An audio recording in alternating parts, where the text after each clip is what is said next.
ఇక పెండింగ్ స్థానాలపై కాంగ్రెస్ కసరత్తులు చేస్తోంది. కరీంనగర్, ఖమ్మం, హైదరాబాద్ స్థానాలపై గట్టి పోటీ ఉండడంతో హైకమాండ్తో కలిసి సమాలోచనలు చేస్తున్నారు. ఎవరికి ఎలాంటి ఇబ్బంది అది సమన్వయపరుస్తూ ముందుకెళ్తున్నారు. ఇదే క్రమంలో నిన్న కేసీ వేణుగోపాల్ హైదరాబాద్ వచ్చి కాంగ్రెస్ నేతలతో సమావేశమయ్యారు. నేడు అభ్యర్థులను దాదాపు ప్రకటించే అవకాశాలు కనిపిస్తున్నాయి. పెండింగ్ స్థానాలపై క్లారిటీ వచ్చే అవకాశం ఉంది.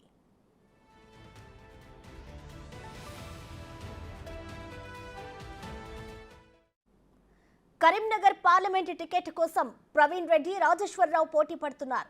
ఇప్పుడు తెరపైకి తీర్మార్ మల్లన్న పేరు కూడా వినిపిస్తోంది. ఖమ్మం సీటు తమకని మంత్రులు తుమ్మల, భట్టి, పొంగులేటి గట్టిగానే పోటీ పడుతున్నారు. మరోవైపు మాజీ మంత్రి మండవ వెంకటేశ్వరరావు సైతం పేరు వినిపిస్తోంది.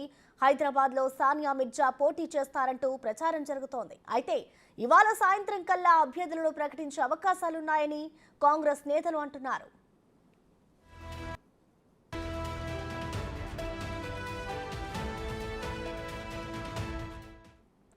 దీనికి సంబంధించిన కంప్లీట్ డీటెయిల్స్ మా ఇన్పుట్ ఎడిటర్ పవన్ లైవ్ ద్వారా అందిస్తారు. పవన్, చెప్పండి, ఈ పెండింగ్ స్థానాలు ఏదైతే ఉందో దీనికి సంబంధించి ఎప్పటి వరకు క్లారిటీ వస్తుందనుకోవచ్చు? అలాగే ఈ స్థానాలకు సంబంధించి కాంగ్రెస్ పార్టీ ఎలాంటి సమీకరణాలు రచిస్తోంది? పవన్, తెలంగాణలో మొత్తం 17 పార్లమెంట్ నియోజకవర్గాలకు గాను 14 నియోజకవర్గాలకు ఇప్పటికే కాంగ్రెస్ అభ్యర్థులను ప్రకటించింది. మూడు ప్రాంతాలలో 3 నియోజకవర్గాలలో కొంత ప్రతిష్టంభన ఏర్పడింది. అటు కరీంనగర్ నియోజకవర్గం, ఖమ్మం నియోజకవర్గం, ఇక్కడ హైదరాబాద్ పార్లమెంట్ నియోజకవర్గం. ఖమ్మం నియోజకవర్గానికి అక్కడ ఉన్న ఆ జిల్లాకు సంబంధించిన 3 మంత్రులు తమ వాళ్ళకే కావాలంటూ గట్టిగా పోటీ పడుతున్నారు. అటు తుమ్మల తన కుమారుడు యుగేందర్కి కావాలంటూ, పొంగులేటి శ్రీనివాసరెడ్డి తన సోదరుడు పొంగులేటి ప్రసాద్ రెడ్డికి ఇవ్వాలంటూ కోరుతున్నారు. ఇక బట్టి విక్రమార్క తన భార్య నందినికి ఇవ్వాలంటూ ఆయన కూడా గట్టిగా పట్టుబట్టారు. తెరపైకి అనేక పేర్లు వచ్చాయి. ఖమ్మం జిల్లా నుంచి పోటీ చేయించడానికి ఏఐసిసి అగ్రనేతలను పోటీ చేయించాలంటూ గతంలో తీర్మానాలు కూడా పిసిసి చేసింది. కానీ వీళ్ళు 3 పోటీ పడడంతో అక్కడ కొంత ప్రతిష్టంభన ఏర్పడింది. ఇప్పుడు అధిష్టానం నిన్న కేసీ వేణుగోపాల్ రకరకాల చర్చలు జరిపారు. మధ్యలో అటు మండవ వెంకటేశ్వరరావు, నిజామాబాద్కు సంబంధించిన మాజీ మంత్రి మండవ వెంకటేశ్వరరావు పేరు తెర మీదకి వచ్చింది. ఇప్పటికే బీఆర్ఎస్ అక్కడ నామా నాగేశ్వరరావును అభ్యర్థిగా ప్రకటించింది. కమ్మ సామాజిక వర్గానికి చెందిన నామా నాగేశ్వరరావును అక్కడ ప్రకటించడంతో అదే సామాజిక వర్గానికి సంబంధించిన నేతను కనుక పెట్టినట్లయితే గట్టి పోటీ ఇచ్చే అవకాశం ఉంటుంది. ఆ స్థానాన్ని గెలుచుకునే అవకాశం ఉంటుందంటూ కాంగ్రెస్ అధిష్టానం భావిస్తుంది. దాంతో మండవ పేరుతో పాటు వంకాయలపాటి రాజేంద్ర ప్రసాద్ పారిశ్రామికవేత్త, వీళ్ళిద్దరు పేర్లు అటు పరిశీలిస్తున్నట్టుగా సమాచారం. మొత్తం మీద ఈరోజు ఒక కొలిక్కి వచ్చే అవకాశం అయితే ఉంది. ఈరోజు ప్రకటన వస్తుందంటూ భావిస్తున్నారు. నిన్న కేసీ వేణుగోపాల్ సుదీర్ఘంగా చర్చలు జరిపారు. ఇక కరీంనగర్లో వెలిచాల రాజేశ్వరరావు, అటు ప్రవీణ్ రెడ్డి, అల్గునూరు ప్రవీణ్ రెడ్డి, వీళ్ళ మధ్య పోటీ తీవ్రంగా ఉంది. హుస్నాబాద్ శాసనసభ నియోజకవర్గం నుంచి ప్రవీణ్ రెడ్డి టికెట్ ఆశించారు. కానీ మంత్రి పొన్నం ప్రభాకర్ ఆ స్థానం నుంచి పోటీ చేయడంతో ప్రవీణ్ రెడ్డి త్యాగం చేయాల్సి వచ్చింది. దాంతో ఇప్పుడు తనకు పార్లమెంటు స్థానానికి పోటీ చేసేందుకు అవకాశం కల్పించాలంటూ ప్రవీణ్ రెడ్డి గట్టిగా పట్టుబడుతున్నారు. కానీ అక్కడ బీఆర్ఎస్ అక్కడ వెలమ సామాజిక వర్గానికి సంబంధించిన బోయినపల్లి వినోద్రావును అక్కడ ప్రకటించింది. దాంతో వెలమ సామాజిక వర్గానికి సంబంధించిన వెలిచాల రాజేశ్వరరావు అయితే గట్టి పోటీ ఇస్తారంటూ భావిస్తూ వచ్చారు.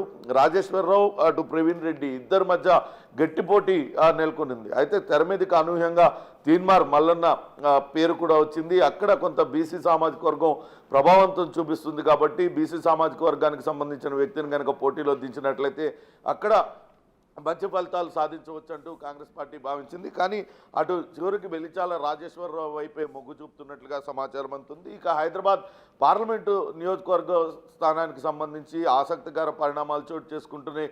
అక్కడ అసదుద్దీన్ను ధీటుగా ఎదుర్కొనే అభ్యర్థిని ఇప్పటికే అటు బీజేపీ తాము రంగంలో దించామంటూ మాధవీలతను ప్రకటించాయి. అంతే స్థాయిలో గట్టి పోటీ ఇచ్చే అభ్యర్థిని రంగంలోకి దించాలంటూ కాంగ్రెస్ కూడా భావిస్తుంది. అటు హైదరాబాదీ క్రీడాకారిణి సానియా మిర్జా అయితే గట్టి పోటీ ఇస్తుంది. ఆమె కూడా అటు ముస్లిం కావడంతో కొంతవరకు ఓట్లు సాధించే అవకాశం ఉంటుంది. ఆమె ముస్లిం ఓట్లలో కొంతవరకు చీల్చే అవకాశం ఉంటుంది. కాబట్టి సానియా మిర్జాని రంగంలో దించాలంటూ భావించారు. కానీ తబస్సుం అనే మరో మహిళ పేరు కూడా తెర మీదకి వచ్చింది. ఆమె న్యాయవాదిగా పనిచేస్తున్నారు, అనేక ఎన్జిఓలు రన్ చేస్తున్నారు. ఇప్పుడు కొత్తగా హైదరాబాద్ డిసిసి అధ్యక్షుడు సమీయుల్లా పేరు తెర మీదకి వచ్చింది. సమీవుల్లాను అభ్యర్థిగా ప్రకటించే అవకాశం అయితే కనపడుతుంది. దీనిపైన నిన్న సుదీర్ఘమైన చర్చ జరిగింది. ఇప్పటికే అన్ని చోట్ల అభ్యర్థుల ప్రకటన పూర్తయిపోయింది. ఈ 3 చోట్ల మాత్రమే పెండింగ్లో ఉంది. కొంతవరకు వేరే అభ్యర్థులు అప్పటికే ప్రచారం ప్రారంభించినందున త్వరగా ఈ అభ్యర్థులను కూడా ప్రకటించాల్సిన అవసరం ఉందంటూ కాంగ్రెస్ అధిష్టానం భావిస్తున్న నేపథ్యంలో నిన్న సుదీర్ఘ చర్చల తర్వాత ఈ ఒక కొలిక్కి వచ్చినట్లుగా తెలుస్తుంది. అక్కడ ఖమ్మం జిల్లాలో 3 మంత్రులని కూడా సముదాయించారు. అక్కడ ఖచ్చితంగా కాంగ్రెస్ పార్టీ అభ్యర్థి గెలుపును వాళ్ళ 3 భుజస్కంధాలపైన పెట్టారు. ఎవరైనా సరే అభ్యర్థి అక్కడ నిలబడినట్లయితే వాళ్ళ గెలుపు కోసం మీరందరూ కూడా పనిచేయాలి, ఏకతాటిపైకి వచ్చంటూ వాళ్ళని నచ్చజెప్పి వాళ్ళను ఒక ఏకాభిప్రాయానికైతే తీసుకురాగలిగారు ఖమ్మం పార్లమెంట్ నియోజకవర్గం మీద.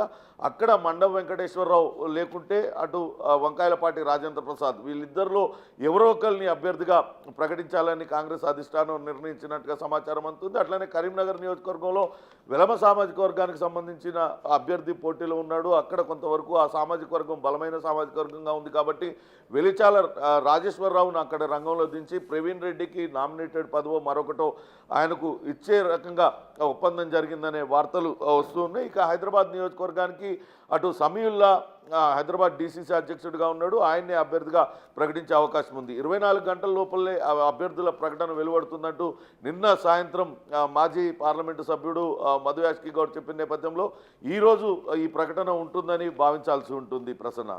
Right, thank you Pawan.